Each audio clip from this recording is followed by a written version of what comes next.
Hello everyone, welcome back to the channel. The video for chapter 7, The Insatiable Elephant's Child, got delayed. Sorry to those who requested it. Now we will cover all the question answers in very simple Hindi. If you are new to my channel, subscribe so that I can explain the summaries of class 6 and 7 chapters in Hindi. So let's start. Question number 1. Where did the elephant's child live and who were his aunts and uncles?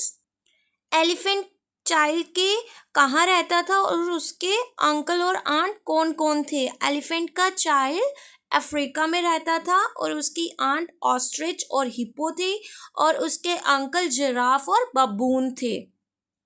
Question number 2. What question did he ask his uncles and aunts? वो क्या क्या प्रश्न करता था अपनी aunt और uncle से? Answer is, ostrich से पूछता था कि उनके पूंछ के पंख क्यों हैं. जिराफ से पूछता था उनकी बॉडी पे धब्बे क्यों हैं. हिप्पो से पूछता था उनकी आंखें लाल क्यों हैं. और बबून से पूछता था मेलन्स इतने टेस्टी क्यों होते हैं. Question number 3. Where did the Kolokolo bird send the elephant's child? Kolokolo bird थी जो उसने एलिफेंट के बच्चे को कहाँ भेज दिया? Answer 3. The Kolokolo bird told him to go to the Limpopo river. तो कोलोकोलो बर्ड ने कहाँ भेज दिया था? एलिफेंट के बच्चे को लिम्पोपो रिवर में भेज दिया था. Question number 4. What did the elephant's child take with him on his journey to the Limpopo river? जब एलिफेंट का बच्चा लिम्पोपो रिवर जाने के लिए रेडी हुआ तो उसने अपने साथ क्या क्या सामान लिया? So answer is, he took bananas, sugar cane and melons for his journey. अपने साथ वो बहुत सारे बनानास, गन्ने और वाटरमेलन्स लेकर गया था. Question number 5. How did the Python save the elephant's child? जो पाइथन था उसने कैसे हाथी के बच्चे की जान बचाई? Answer is, the python wrapped around the elephant's child, put his feet against a tree and pulled hard. This pulled the elephant's child nose out of the crocodile's mouth. Means, Python ने elephant child के चारों ओर लिपट गया, एक पेड़ पर अपने पैर टिकाए और जोर से खींचा. इससे हाथी के बच्चे की नाक मगरमच्छ के मुंह से बाहर आ गई. Question number 6. How did the elephants new trunk help him?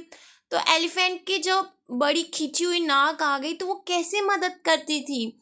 अब उसे बोरिंग फील नहीं होता था जब वो अकेला होता था, अपनी सूंड के साथ गुनगुनाता हुआ जोर जोर से इधर उधर टहलता. कुछ फल खाने होते तो नीचे नहीं बैठता, अपनी ट्रंक से ही पेड़ की ब्रांच से उतार लेता उस फल को. और कोई भी उसकी अगर फ्लाई बैठती कहीं पर भी फेस पर या कहीं पर, अपनी ट्रंक से उसको उड़ा देता. सो answer is, his new long trunk helped him pick fruit, make loud sounds and swat flies. Question number 7. Why did the deer families go off one by one to the banks of the great grey green greasy Limpopo river? तो question number 7 बोल रहा है क्यों सारी जो elephants की उस बच्चे की जितनी भी फैमिली थी और भी वो क्यों लिम्पोपो रिवर जाने लगी एक एक करके? The answer is, other elephant families went to the Limpopo river to get long trunks from the crocodile. इसीलिए लिम्पोपो रिवर जाने लगी. वो सब भी जैसे हाथी के बच्चे की बड़ी सी ट्रंक हो गई थी, नोज हो गई थी, वैसी वो सब भी बड़ी नोज लेने के लिए उस लिम्पोपो रिवर पे जा रहे थे. If this video helped you, hit the subscribe button for more stories. Please like, share and subscribe my channel. Thank you. Bye bye.